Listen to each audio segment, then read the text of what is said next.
Good morning. I just pulled up to my favorite coffee shop and it's about 7:11 in the morning. I'm going to go on a little morning writing date with Caitlin. She's not in the same city as me, but we are going to FaceTime and get some writing sprints in this morning. I have a pretty busy schedule this weekend. If I have not mentioned it previously in another video, my husband and I actually bought our first house, woohoo, in another state, and we're having to travel to renovate it, which totally fair, and it's not too far away, but it is keeping our weekends pretty busy. So I've not had a lot of time to write or record on the weekend, so I'm trying to fit as much of it into the week as I can, which means I'm either writing after work or getting up before work, and this is a morning that I got up before work. So I'm gonna go in, we're gonna order a coffee, probably a bagel or something too, because I haven't had breakfast yet, and then we'll sit down and get to writing. So let's go, let's do it.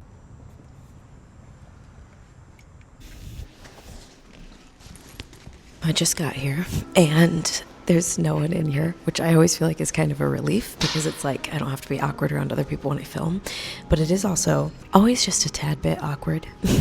But I am so grateful for these mics now because I don't have to talk loud for you to hear me. I can just talk right in front of my face and you can hear me, which is such a relief. So anyway, I'm going to set up my stuff and then we'll go order a coffee. And like I said, probably a bagel. This place has the best bagels. And then I'm gonna text Caitlin and let her know I'm ready. And then we'll get to work. Okay, I just ordered. I got a plain bagel with peanut butter and honey. And I also got a cortado with oat milk, honey cinnamon. And I really was confident that was gonna be the time when I was like, do you mind if I record this? And not like them, but like myself ordering. And then I chickened out, even though there's no one else here. And those baristas know me. It really wouldn't have been that awkward. Too awkward still. Okay.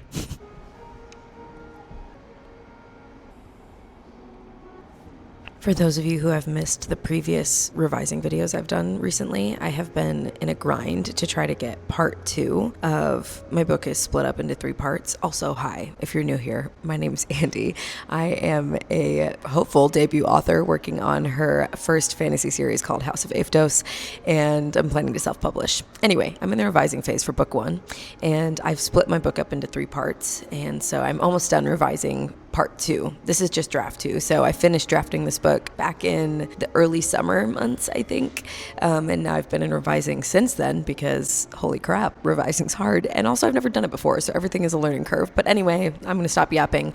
The point is I have 1 chapter left to revise in part 2, and then I will be in the grind of the last 9 chapters of part 3. And I have a very specific deadline at the end of February to get this draft done by, and I need to be into draft 3 after that. So that's where we're at. And right now the manuscript is sitting at 80,861 words.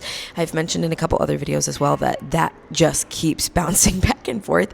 Literally 2 days ago, this was at sub 80,000 and now it's almost 81,000. And knowing that this isn't gonna sit at 80,000 just because it is here today, it's probably gonna drop again because there's content that's gonna have to be deleted and rewritten. But I'm really hoping that by the time I'm rounding the end of part 3, it's sitting closer to 85 or 90. That's the goal anyway, but I'm also trying not to let word count influence the story more than the story influences the word count. You know what I'm saying? Anyway, I think my order is about to be ready here soon, so I'm gonna go grab that.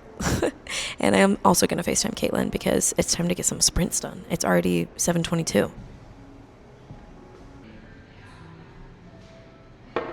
Breakfast is served. Peanut butter bagel with honey on it.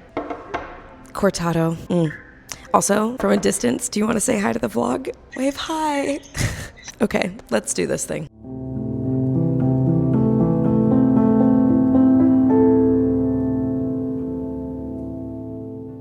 Hi from voiceover and editing Andy. I just realized this past week that the 1-year anniversary of beginning this project was on January 17th, and I missed it. Whoops.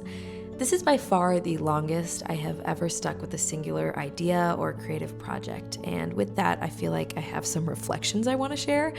I know I have made an insane amount of progress on this book in the last 12 months. Like, there are some parts of draft 1 that I look back at and I'm like, whoa, who wrote that?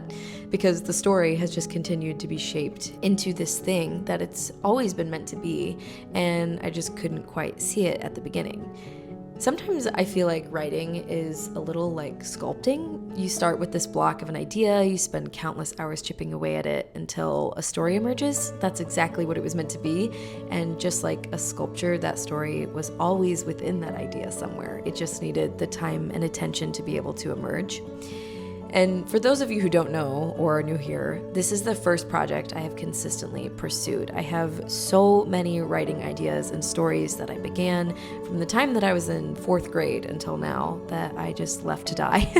And that being said, I feel like I've seen a lot of improvements in my writing in the last year, especially since this is the first time I've gone through the revision process and actually started critiquing my writing with the goal of putting it in the public eye. Sometimes that's not super fun. You read a section that's in rougher shape than you thought it was when you were drafting it, and it can feel pretty defeating. You can see it through this lens of, wow, I'm still not where I want to be and I should be better, but I'm not. And those are the kinds of thoughts that will completely halt your progress if you're not careful. I've had to intentionally start to reframe my thought process when I read something of mine that feels weak or poorly articulated. Instead of feeling like I'll never get where I want to go, I try to tell myself that the fact that I'm able to see areas for improvement in something that I once thought was super strong shows my craft as a writer is improving, and that's a good thing. And each area that needs reformed or rewritten gives me a golden opportunity to level up my writing and get that much closer to where I want to be as a writer. Now, I feel like I have to acknowledge that where I want to be as a writer is kind of an eternally moving target. Ideally, we're always going to be improving and growing. I've kind of developed a little mantra for myself that stagnant writing is bad writing. Now, that's not to say that what I'm capable of at any given point is poor or not my best effort, but what I am saying is that if I spent the next 25 years writing books and telling stories and my writing or craft never improved or grew, that would be bad. Stagnant writing implies there's nothing pushing you in your work or challenging you to improve what was once your best to be what is your best now. And while that could be an endless cycle of improvement, I think we have an intuition as storytellers that guides the story. It's like once the statue emerges from the stone, the sculptor can call it complete. It can be the same way with the story. Maybe I'll look back on this book in 5 years and have some critiques for myself. In fact, I hope that's exactly what it feels like in 5 years. I hope I look back on this book with admiration for the artist I was at the time and with the ability to have appreciation for the ways I've grown since. And yeah, this book isn't a bestseller yet or anything like that, but I don't need it to be to have gratitude for the ways it's already helped me grow and for the ways it will continue to. I just finished sprinting and I have to get to work, but I wanted to give you guys a little update. I got through the end of chapter 26, which means there's only one chapter left to revise in part 2, which is very exciting, and I'm feeling really good about it. Basically, there's this one turning point that already existed in the book, but I had to change a bit of the way that it happened, but I'm really happy about the changes. I think they make it just a much more exciting read and a lot more drama, which is so fun. But I do have 3 minutes until I need to be at work, so I'm gonna rush and get around, and I'll probably check in with you guys in a little bit, but thanks for coming along on this little morning writing date. I'm going to see if I can get through the rest of chapter 27 today at some point, and of course I'll keep you guys in the loop on that. So let's get to work. Jump scare. Hi, it's me. It's now Monday. I recorded that little morning writing date on Thursday last week. I know I mentioned at the beginning of that video that I had a busy schedule, but I was not lying. It was a busy day on Friday for me at work, and then we drove all the way to our new house in the evening, and then Saturday and Sunday were literally like full work days. The good news is we're making a lot of progress in our renovation, which is super exciting, but the bad news is I have not had really any time to write since Thursday, so I did not finish up the chapters I was hoping to finish. So that being said, I'm almost at the end of revising part 2 in draft 2, which is super exciting. We are not going back to the house to do some renovation this weekend, which is great because this past weekend was the second weekend in a row that we've gone. So we'll have a little bit of a break. I don't have any major plans or anything this weekend, and I don't have a ton of plans after work this whole week, like in the evenings. So I'm really hoping to make a lot of progress this week so that way I can keep on pace for my revision goals and hit that deadline that I have at the end of this month. I can't believe it's already February. I feel like time has flown by. The year is already moving really quickly. Anyway, that being said, I feel like there is a fire under my butt to keep going and get stuff done. And I'm excited about that. I feel like there's really great things ahead for this book and some really great milestones coming up that I'm very excited about. And I feel like I have a lot of motivation to just keep moving because I'm right on the edge of moving into draft 3, which I really want to be in draft 3.